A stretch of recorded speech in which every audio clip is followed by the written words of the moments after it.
Hi friends, welcome to Shamee's kitchen. എല്ലാവർക്കും സുഖമാണല്ലോ. ഇന്നത്തെ നമ്മുടെ സ്പെഷ്യൽ കടലപ്പരിപ്പ് പ്രഥമനാണ്.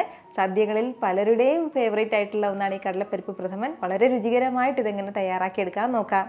അപ്പോൾ ഈ വീഡിയോ ഇഷ്ടമായാൽ ഇതൊന്ന് ലൈക്ക് ചെയ്യാനും കൂടെ തന്നെ സബ്സ്ക്രൈബ് ചെയ്യാനും ആ തൊട്ടടുത്ത് കാണുന്ന ബെല്ലൈക്കൻ്റെ ഓള് മറക്കാതെ കൂടെ ഒന്ന് പ്രസ് ചെയ്തേക്കണേ. എന്നാൽ ശരി, ഇതെങ്ങനെയാണ് തയ്യാറാക്കുന്നത് വേഗം ഒന്ന് കണ്ടു നോക്കാം. നമ്മുടെ ഈ കടലപ്രഥമൻ തയ്യാറാക്കാനായിട്ട് ഞാനിപ്പോൾ കുക്കർ ഒന്ന് എടുത്ത് വെച്ചിട്ടുണ്ട്. ഇതിലേക്ക് നമുക്ക് 1 ടേബിൾ സ്പൂൺ നെയ്യ് ചേർക്കാം. നെയ്യ് ഒന്ന് ചൂടായി വരുമ്പോഴത്തേക്കും പിന്നെ ഇതിലേക്ക് നമുക്ക് ചേർക്കേണ്ടത് കടലപ്പരിപ്പാണ്. 1 കപ്പ് കടലപ്പരിപ്പാണ് കേട്ടോ ഞാനിപ്പോൾ എടുത്തിട്ടുള്ളത്. ചെറുപയർ പരിപ്പോ സാമ്പാർ പരിപ്പോ ഒന്നും പായസം വെക്കാൻ വേണ്ടിയിട്ട് എടുക്കരുത്. നമ്മൾ ബോളിയും കടലമാവൊക്കെ തയ്യാറാക്കുന്നത് ഈ ഒരു കടലപ്പരിപ്പിലാണ്. ഈ ഒരു പരിപ്പ് നമുക്ക് നല്ല രീതിക്ക് ഒന്ന് കഴുകിയിട്ട് നമ്മുടെ നെയ്യിലേക്ക് ചേർക്കാവുന്നതാണ്.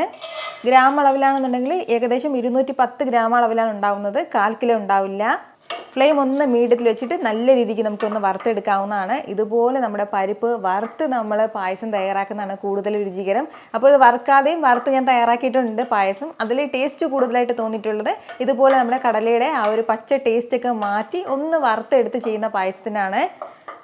ഇതിപ്പോൾ നമ്മളിങ്ങനെ ഒന്ന് വറുക്കാൻ തുടങ്ങിയിട്ട് ഏകദേശം ഒരു 2-3 മിനിറ്റോളം ആയിട്ടുണ്ട്. നല്ല രീതിക്ക് തന്നെ ഇത് ചൂടായി ഒന്ന് മൊരിഞ്ഞു തുടങ്ങിയിട്ടുണ്ട്. ഇപ്പോൾ നമുക്ക് ഇതിലേക്ക് ആവശ്യത്തിനുള്ള വെള്ളം ചേർക്കാവുന്നതാണ്. നല്ല ചൂടുള്ള വെള്ളം വേണം ഇതിലേക്ക് ചേർക്കാനായിട്ട്. ഏകദേശം ഒരു 2.25-3 കപ്പ് അളവിൽ നമുക്ക് വെള്ളം ചേർക്കാവുന്നതാണ്. ഞാനിപ്പോൾ ഒരു 2.25 കപ്പ് അളവിലാണ് കേട്ടോ ഇതിലേക്ക് വെള്ളം വെച്ചിട്ടുള്ളത്. വെള്ളം ചേർത്തിട്ട് നല്ല രീതിക്ക് എല്ലാം കൂടി ഒന്ന് മിക്സ് ചെയ്ത് കൊടുക്കണം. ഇനി നമുക്ക് ഫ്ലെയിം ഒന്ന് മീഡിയത്തിൽ വെച്ചിട്ട് ഒരു 3 വിസിൽ വരുന്നവരെ ഒന്ന് വെയിറ്റ് ചെയ്യാവുന്നതാണ്. ചില പഴയ കുക്കറൊക്കെ ആണെന്നുണ്ടെങ്കിൽ ഒരു വിസിലും കൂടി എക്സ്ട്രാ വേണ്ടി വരും. ഞാനിപ്പോൾ ഇതിൽ 3 വിസിൽ മാത്രമേ വെക്കുന്നുള്ളൂ. ഹൈ ഫ്ലെയിമിൽ വെക്കരുത്, മീഡിയം ഫ്ലെയിമിൽ വേണം വെക്കാനായിട്ട്. എന്നാൽ ശരി, ഇതൊരു 3 വിസിൽ വരട്ടെ. ഇപ്പോൾ ഇതിൽ ഒരു 3 വിസിൽ വന്നിട്ടുണ്ട്. ഇനി നമുക്ക് ഫ്ലെയിം ഓഫ് ചെയ്യാവുന്നതാണ്. ഇതിപ്പോൾ തന്നെ തുറന്ന് നോക്കാൻ വേണ്ടി നിൽക്കരുത്. ഇതിലെ കംപ്ലീറ്റ് പ്രഷർ ഇങ്ങനെ ഇരുന്നൊന്ന് പോകട്ടെ, അതിനുശേഷം മാത്രം നമുക്കൊന്ന് തുറക്കാം. ഇപ്പോൾ ഇതിലെ കംപ്ലീറ്റ് പ്രഷറും പോയിട്ടുണ്ട്. ഇനി നമുക്കിതൊന്ന് തുറക്കാവുന്നതാണ്. നല്ലതുപോലെ തന്നെ സോഫ്റ്റായിട്ട് നമ്മുടെ പരിപ്പെല്ലാം ഒന്ന് വെന്ത് കിട്ടിയിട്ടുണ്ട്. നന്നായിട്ട് ഒന്ന് വെന്ത് കിട്ടിയിട്ടുണ്ട്. ഇനി ഇത് ചെറുതായിട്ടൊന്ന് ഉടച്ചു കൊടുക്കാവുന്നതാണ്. അതല്ല, ചിലർക്കൊക്കെ പരിപ്പ് പായസം കഴിക്കുന്നത് നല്ലതുപോലെ സ്മൂത്തായിട്ട് പരിപ്പെല്ലാം ഒന്ന് അരിഞ്ഞിട്ടുണ്ടാവണം. അങ്ങനെയാണെന്നുണ്ടെങ്കിൽ മാത്രം ഒരു മിക്സിയുടെ ജാറിലേക്ക് ഇതിൻ്റെ പകുതി അളവിൽ മാറ്റിയിട്ട് നമുക്കൊന്ന് അരച്ച് ഇതിലേക്ക് ചേർക്കാവുന്നതാണ്. കംപ്ലീറ്റ് അരച്ച് ചേർക്കരുത് കേട്ടോ. നമ്മുടെ ആ പരിപ്പ് ഇങ്ങനെ കടിക്കാനൊക്കെ ഉണ്ടാകണം, എങ്കിൽ മാത്രമേ ആ പരിപ്പ് പായസത്തിന് കറക്റ്റ് ടേസ്റ്റ് കിട്ടത്തുള്ളൂ. ഞാനിപ്പോൾ ഇത് മിക്സിയിലാക്കി അരച്ചെടുക്കുന്നില്ല. നിങ്ങൾക്ക് കാണുമ്പോൾ അറിയാമല്ലോ, തവി കൊണ്ട് ചെറുതായിട്ടൊന്ന് ഉടച്ചെടുക്കുമ്പോൾ തന്നെ നല്ലതുപോലെ സ്മൂത്തായിട്ട് ഒന്ന് ഉടഞ്ഞ് കിട്ടുന്നുണ്ട്. അപ്പോൾ നമ്മുടെ ഉടച്ചെടുത്ത പരിപ്പെല്ലാം ഒരു സൈഡിലേക്ക് മാറ്റിയിട്ട് ഇനി വേണ്ടത് ശർക്കര പാനി ഒന്ന് തയ്യാറാക്കിയെടുക്കണം. അപ്പോൾ അതിന് വേണ്ടിയിട്ട് 400 ഗ്രാം ശർക്കരയാണ് കേട്ടോ ഞാനിപ്പോൾ എടുത്തിട്ടുള്ളത്. ശർക്കരയെല്ലാം നന്നായിട്ടൊന്ന് പൊടിച്ച് ചേർത്തിട്ടുണ്ട്. അതുപോലെ ഒന്ന് പൊടിച്ച് ചേർക്കുകയാണെന്നുണ്ടെങ്കിൽ പെട്ടെന്ന് തന്നെ ഒന്ന് അലിഞ്ഞ് കിട്ടിക്കോളും. ശർക്കര പെട്ടെന്ന് ഒന്ന് ഉരുകി കിട്ടാനായിട്ട് ഇതിലേക്ക് നമുക്ക് 1/4 കപ്പ് അളവിൽ വെള്ളം കൂടി ചേർക്കാം. അപ്പോൾ കൂടുതൽ വെള്ളം ചേർക്കരുത്. ഇത് പായസത്തിലേക്ക് ചേർത്ത് കഴിഞ്ഞിട്ട് ശർക്കരയൊക്കെ നല്ലതുപോലെ ഒന്ന് വറ്റിച്ചെടുക്കേണ്ടതായിട്ട് വരും. അതിൻ്റെ പേരിൽ കുറഞ്ഞ അളവിൽ വെള്ളം ചേർത്താൽ മതിയാവും. ഇപ്പോൾ നമ്മുടെ ശർക്കരയെല്ലാം നന്നായിട്ട് ഇരുന്ന് ഉരുകി കിട്ടിയിട്ടുണ്ട്. ആ കട്ടയൊക്കെ ഒന്ന് മാറിയിട്ടുണ്ട്. ഇനി നമുക്ക് ഫ്ലെയിം ഓഫ് ചെയ്യാവുന്നതാണ്.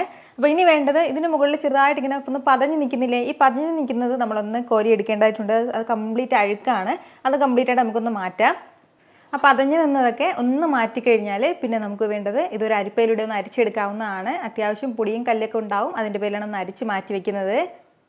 ഇനി വേണ്ടത് നമ്മുടെ പായസം തയ്യാറാക്കാനുള്ള ആ ഒരു ഉരുളി നമുക്ക് അടുപ്പത്തേക്ക് വയ്ക്കാവുന്നതാണ്. ഉരുളിയോ അല്ലാന്നുണ്ടെങ്കിൽ വേറെ ഏതെങ്കിലും കടായിയോ നമുക്ക് എടുക്കാം.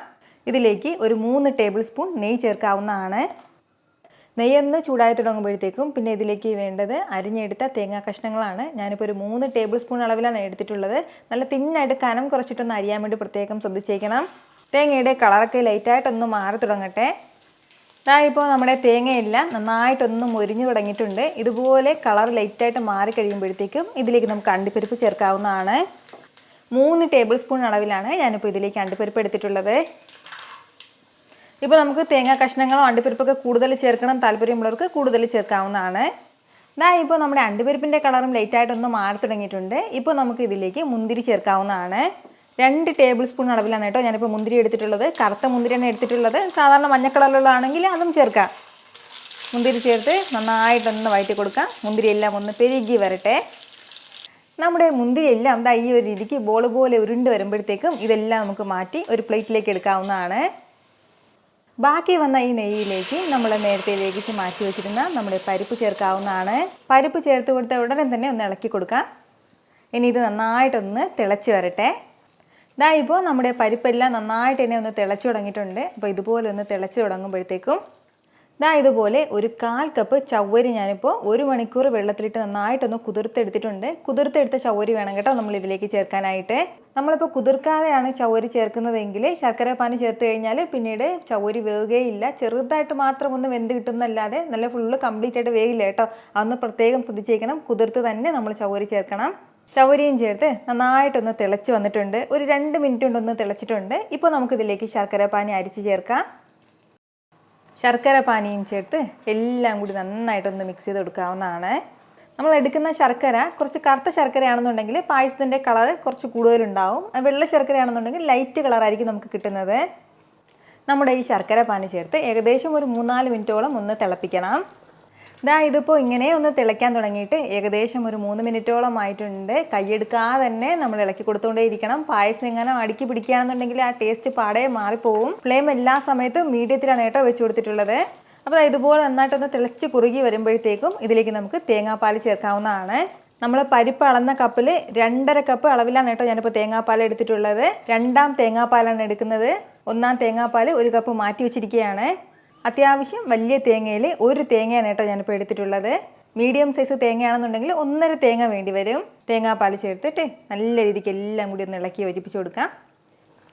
ഇതിപ്പോൾ നന്നായിട്ടൊന്ന് തിളച്ച് തുടങ്ങിയിട്ടുണ്ട്. തിളച്ച് കഴിഞ്ഞ് ഒരു 10 മിനിറ്റോളമെങ്കിലും നമ്മൾ ഇടയ്ക്കിടയ്ക്ക് കൈയെടുക്കാതെ ഇതുപോലെ ഒന്ന് ഇളക്കി കൊടുക്കേണ്ടതായിട്ടുണ്ട്. അപ്പോഴത്തേക്കും നമ്മുടെ പായസമൊക്കെ നന്നായിട്ടൊന്ന് കുറുകി തുടങ്ങും. നമ്മുടെ ഈ തേങ്ങാപ്പാലിൽ കിടന്നിട്ട് പെട്ടെന്ന് 2ാം തേങ്ങാപ്പാൽ ഒഴിച്ചിട്ട് പായസം എടുക്കുന്ന രീതിയിൽ നമ്മൾ ചേർക്കരുത്. ഇതുപോലെ ഒരല്പം കൂടുതലായിട്ട് തേങ്ങാപ്പാൽ ചേർത്ത് തന്നെ നമ്മളൊന്ന് വറ്റിച്ചെടുക്കണം. നമ്മുടെ ഈ പായസം ഇങ്ങനെയൊന്ന് തിളയ്ക്കാൻ തുടങ്ങിയിട്ട് ഒരല്പം നേരമായിട്ടുണ്ട്. അത്രയും സമയം കൊണ്ട് തന്നെ ഇത് നല്ലതുപോലെ ഒന്ന് കുറുകി വന്നിട്ടുണ്ട്. ഇങ്ങനെ വേണം കേട്ടോ നമ്മളിത് തയ്യാറാക്കാനായിട്ട്. നന്നായിട്ട് ഇതുപോലെ ഒന്ന് കുറുകി തുടങ്ങുമ്പോഴത്തേക്കും ഇതിലേക്ക് നമുക്ക് 1ാം പാൽ ചേർക്കാം. ആദ്യമേ നമ്മൾ മാറ്റി വെച്ച 1ാം തേങ്ങാപ്പാലാണ്. 1 കപ്പ് തേങ്ങാപ്പാൽ ഇതിലേക്ക് ചേർക്കാം. ഇതുപോലെ നല്ല കട്ടി തേങ്ങാപ്പാൽ വേണം ചേർക്കാനായിട്ട്. തേങ്ങാപ്പാലും ചേർത്ത് എല്ലാം കൂടി നന്നായിട്ടൊന്ന് യോജിപ്പിച്ച് കൊടുക്കാവുന്നതാണ്. 1ാം തേങ്ങാപ്പാൽ ചേർത്ത് കൊടുത്തു കഴിഞ്ഞാൽ പിന്നീട് തിളയ്ക്കേണ്ട ആവശ്യമില്ല. നല്ലതുപോലെ ഒന്ന് ചൂടായി കിട്ടിയാൽ മതിയാവും. ഇപ്പോൾ ഇത് നന്നായിട്ട് തന്നെ ഒന്ന് ചൂടായി തുടങ്ങിയിട്ടുണ്ട്. ഇതുപോലെ ഒന്ന് ചൂടായി വരുമ്പോഴത്തേക്കും ലാസ്റ്റിൽ ചേർക്കേണ്ടത് 1/2 ടീസ്പൂൺ അളവിൽ ഏലക്ക പൊടിച്ചതാണ്. ഏലക്കയുടെ കുരു മാത്രമേ ഞാൻ ചതച്ചെടുത്തിട്ടുള്ളൂ. ഏലക്ക പൊടി ചേർക്കുന്നതിനേക്കാളും കൂടുതലായിട്ട് ഫ്രഷ് ആയിട്ട് ഏലക്ക ചേർക്കുകയാണെന്നുണ്ടെങ്കിൽ നല്ലൊരു ഫ്ലേവർ ഉണ്ടാവും. ഇതിനോടൊപ്പം ഒരേ ഒരു പിഞ്ച് അളവിൽ മാത്രം ഉപ്പും കൂടി നമ്മളൊരല്പം ഉപ്പ് പായസത്തിലേക്ക് ചേർക്കുകയാണെന്നുണ്ടെങ്കിൽ ആ മധുരമൊക്കെ കറക്റ്റ് ബാലൻസ് ആയി കിട്ടും കേട്ടോ. ഏലക്കായും ഉപ്പൊക്കെ ചേർത്ത് നന്നായിട്ട് എല്ലാം കൂടി ഒന്ന് ഇളക്കി യോജിപ്പിച്ച് കൊടുക്കണം. ഫ്ലെയിം നന്നായിട്ട് ഞാനിപ്പോൾ കുറച്ചാണ് വെച്ചിരിക്കുന്നത്. ഫ്ലെയിമിന് മീഡിയത്തിൽ വയ്ക്കരുത്, എങ്കിൽ പിന്നെ ഇത് തിളച്ച് പോകും. ഇതുപോലെ നല്ല രീതിക്ക് ഒന്ന് യോജിപ്പിച്ചെടുക്കണം. ഇനി നമുക്കിതിലേക്ക് ലാസ്റ്റിൽ നമ്മൾ വറുത്ത് മാറ്റി വെച്ചിരുന്ന അണ്ടിപ്പരിപ്പ് മുന്തിരിങ്ങയും ചേർക്കാവുന്നതാണ്. അപ്പോൾ ഇത്രയും ആയിക്കഴിഞ്ഞാൽ നമ്മുടെ സൂപ്പർ ടേസ്റ്റി ആയിട്ടുള്ള കടലപ്പായസം ഇവിടെ റെഡി ആയിട്ടുണ്ട്. കടലപ്പായസം ഇരിക്കുന്തോറും തണുത്ത് കഴിയുമ്പോഴത്തേക്കും കുറച്ചും കൂടി കുറുകി വരും. അങ്ങനെ വരുമ്പോഴത്തേക്കും ഒന്ന് ലൂസായി കിട്ടാനായിട്ട് തിളച്ച വെള്ളം ചേർത്ത് കൊടുത്താൽ മതിയാവും. പിന്നീട് നമ്മൾ ഇതിലേക്ക് തേങ്ങാപ്പാൽ ചേർക്കേണ്ട ആവശ്യമില്ല. ഒരല്പം കടലപ്പായസവും പപ്പടവും പഴവും ഉണ്ടെങ്കിൽ പിന്നെ പറയാനുമില്ല. ഉറപ്പായിട്ടും ഈ വരുന്ന ഓണത്തിനും അല്ലാന്നുണ്ടെങ്കിൽ വീട്ടിൽ വിശേഷ ദിവസങ്ങളിലൊക്കെ ഇതുപോലൊരു പായസം തയ്യാറാക്കി നോക്കിയിട്ട് നിങ്ങളുടെ ഫീഡ്ബാക്ക് എനിക്കൊന്നും മറക്കാതെ അറിയിച്ചേക്കണം. കാരണം നിങ്ങളുടെ ഫീഡ്ബാക്ക് കാണുമ്പോഴായിരിക്കും അത് മറ്റുള്ളവർക്കും തയ്യാറാക്കി നോക്കണം എന്നുള്ളൊരു പ്രചോദനം ഉണ്ടാവുന്നത്. ഇത്ര എളുപ്പത്തിലും രുചികരമായിട്ടാണല്ലേ നമ്മൾ തയ്യാറാക്കി എടുത്തിട്ടുള്ളത്. അപ്പോൾ ഇത് ഇഷ്ടമായാൽ ഇതൊന്ന് ലൈക്ക് ചെയ്യാനും കൂടെ തന്നെ നിങ്ങളുടെ ഫ്രണ്ട്സിനും ഫാമിലിക്കും എല്ലാവർക്കും ഇതൊന്ന് ഷെയർ കൂടി ചെയ്ത് കൊടുത്തേക്കണം. ഇതുപോലുള്ള റെസിപ്പിക്ക് വേണ്ടിയിട്ട് നമ്മുടെ ഷാമീസ് കിച്ചൻ ചാനൽ ഫോളോ ചെയ്യാനും സബ്സ്ക്രൈബ് ചെയ്യാനൊന്നും ആരും മറക്കരുത്. വീണ്ടും നല്ലൊരു ഷാർ വീഡിയോ ആയിട്ട് നാളെ കാണാം. അതുവരേക്കും എല്ലാവരും ഹാപ്പി ആയിട്ടിരിക്കുക, സന്തോഷമായിട്ടിരിക്കുക, എല്ലാവരും സേഫ് ആയിട്ടിരിക്കണം. Take care friends. ടാറ്റാ.